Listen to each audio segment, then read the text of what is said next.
Matahari masih bersembunyi saat anak-anak ini membersihkan diri di kamar mandi umum. Beberapa yang tidak mendapat tempat memilih empang untuk cuci muka dan gosok gigi.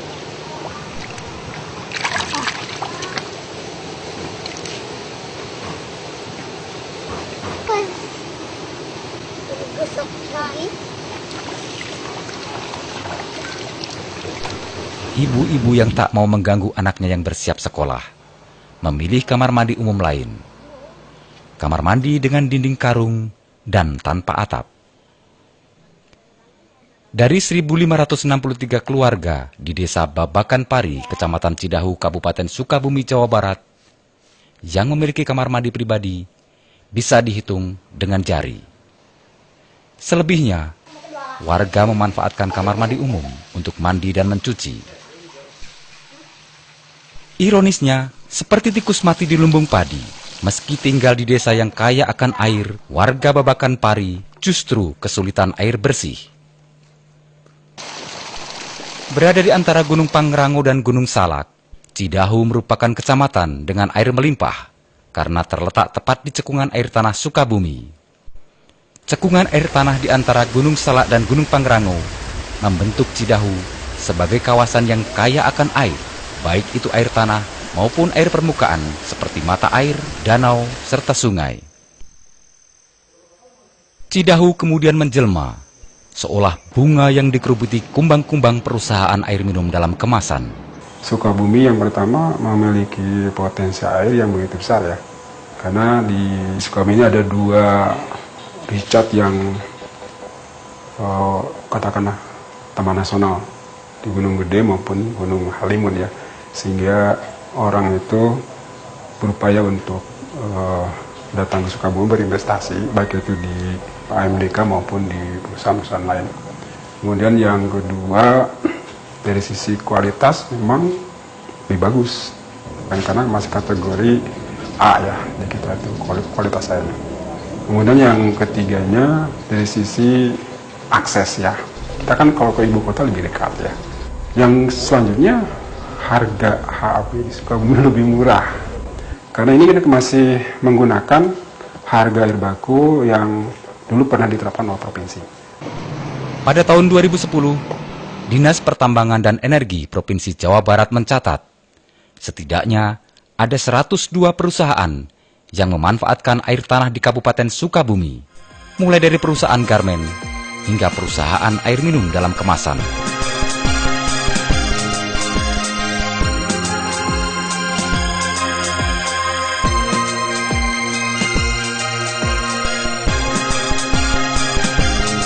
Beberapa perusahaan ini merupakan penghasil produk minuman yang dikenal luas, seperti Aqua, Pocari Sweat, Krating Daeng, UC 1000, Susu Indomilk, serta Yakult.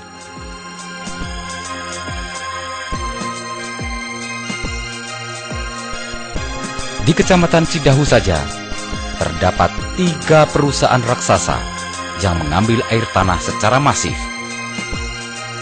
PT Golden Mississippi Tirta Investama yang mengambil air tanah untuk Aqua Danon, Amerta Indah Otsuka yang menyedot air untuk Pocari Sweat, dan PT Indolacto produsen Indomilk. 3 perusahaan raksasa ini menyedot 48% atau hampir separuh dari total pengambilan air tanah di Sukabumi. Yang paling besar itu yang pertama Aqua ya, Aqua Golden Mississippi, kemudian juga Pocari Sweat ya, kemudian yang ketiganya C1000, kemudian Yakult dan Indolacto, plus satu lagi adalah Krating Daeng ya. Aqua Golden Mississippi sendiri pada Agustus 2009 mengambil air sebanyak 240.223 meter kubik. Jika 50% diantaranya berhasil menjadi produk Aqua yang dijual dengan harga Rp2 juta per meter kubik, maka pendapatan Aqua Danon selama sebulan menyedot air tanah Sukabumi tak kurang dari Rp240 miliar atau mencapai 2,8 triliun per tahun. Sedang Pocari Sweat mengambil air tanah sebanyak 118.370 meter kubik. Dengan pola penghitungan yang sama dengan Aqua, maka pendapatan Pocari Sweat dalam sebulan mencapai 670 miliar atau 8 triliun per tahun.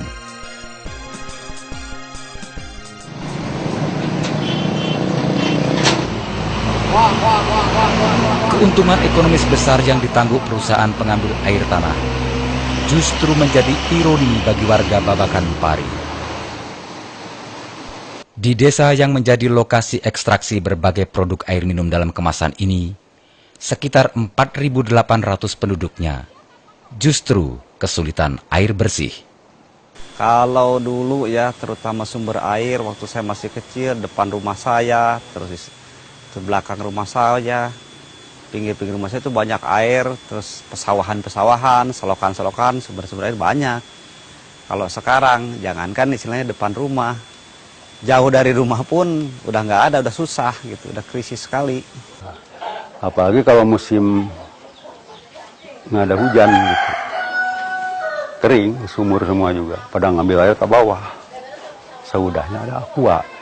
Jauh sebelum PT Golden Mississippi masuk dan menyedot air untuk aqua, Babakan Pari adalah lumbung padinya Kabupaten Sukabumi. Sawah terhampar, dan empang pun banyak tersebar. Namun, setelah aqua dan raksasa minuman dalam kemasan lain masuk, air perlahan menghilang. Sawah dan empang berubah wujud menjadi tegalan yang hanya bisa ditanami palawija. Dulu kan di sini sumber air nih, tuh yang di situ juga sumber air tuh yang utama yang keluar tuh di situ tuh gede tuh. Di sini kolam, sini juga empang, ini sawah, nah ini juga empang nih kalau dulunya tuh. Kalau sekarang mah udah jadi kebon. Lebih miris lagi, hampir semua mata air yang dulu milik warga kini sudah dibeli oleh perusahaan.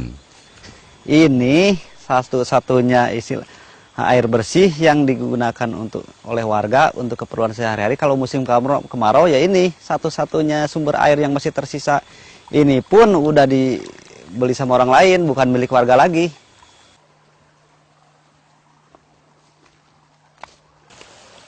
Nah, inilah sumber mata air Babakan Pari yang diambil. Sedangkan sebelah kiri saya ini sumber mata air milik PT Agra Wiratirta. Sedangkan yang sebelah sini adalah sumber mata air milik aqua. Sumur-sumur yang sebelumnya hanya sedalam 6 hingga 8 meter, kini warga yang tak mau antri harus menggali hingga 18 meter untuk mendapatkan air. Itu pun akan kering saat kemarau datang. Masuknya perusahaan-perusahaan ini juga membawa dampak pada rusaknya jalan.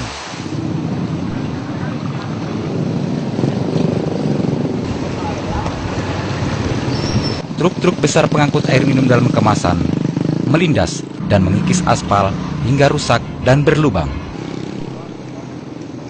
Rusaknya jalan juga berdampak pada akses anak-anak mengenyam bangku pendidikan. Mereka harus berjalan kaki hingga 2 km untuk bisa ke sekolah yang juga jauh dari layak.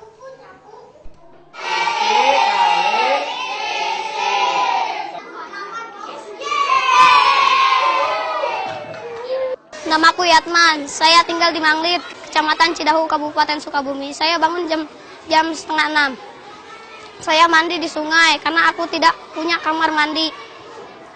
Terus aku pergi ke sekolah jalan kaki sejauh 2 km sama teman-teman. Kelasnya rusak, di jam 10. Kemudian kelas 3 pulang. Seolah mengulurkan tangan, sejumlah perusahaan air minum dalam kemasan memberikan bantuan berupa kamar mandi umum. Akan tetapi, selain jumlahnya tidak sebanding dengan kebutuhan warga, bantuan tersebut jauh dari layak. Padahal, Pasal 78 Peraturan Pemerintah Nomor 43 Tahun 2008 tentang air tanah mewajibkan perusahaan untuk menyalurkan paling sedikit 10% dari batasan pemakaian. Ya baru-baru pertama kali ya keluar hanya 1 minggu 2 kali keluar, cuma ya nggak lama lagi, terus nggak sampai kemari, nggak mengalir lagi tuh dalam 1 minggu tuh. Sampai sekarang setahun dah. Kepada warga yang tinggal di lokasi ekstraksi air, perusahaan juga enggan memberikan bantuan dalam wujud lain. Bantuan sumbangan dari Aqua termasuk iklan, saya bilang. Iklan, bapak dia label sih Aquanya. Itu ikan terselubung lah. Warga sendiri sebenarnya tidak menuntut lebih. Terhadap perusahaan yang mengambil air di desanya, warga hanya ingin dimanusiakan, dihargai sebagai makhluk sosial yang perlu fasilitas publik, serta berkembang bakat dan kemampuannya. Kalau perusahaan kayaknya tidak memperhatikan, belum memperhatikan lah gitu. Belum memfasilitasi masalah olahraga di sini gitu. Ya kalau di luar sana sih saya lihat di TV-TV itu banyak sekali gitu iklan-iklan kayak gitu. Cuma kalau di wilayahnya sendiri nggak ada sama sekali. Sumbangan pabrik terhadap daerah juga sangat timpang. Untuk 1 meter kubik air yang mereka sedot, perusahaan hanya mengeluarkan Rp118 sebagai pajak. Padahal, perusahaan bisa menjual 1 meter kubik air tersebut dengan harga Rp2 juta. Bisa dihitung berapa untung yang mereka raup.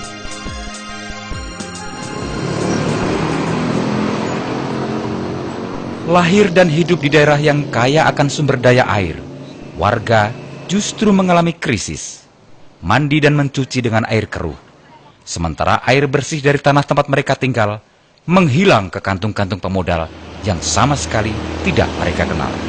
Kalau umpamanya bertemu sama pimpinan Aqua, ya pasti mengutarakan keadaan yang sesungguhnya, bahwa dampak perusahaan Aqua itu ternyata bukan main-main, bukan istilahnya dianggap sepele, tapi benar-benar sudah sangat mengkhawatirkan, gitu aja.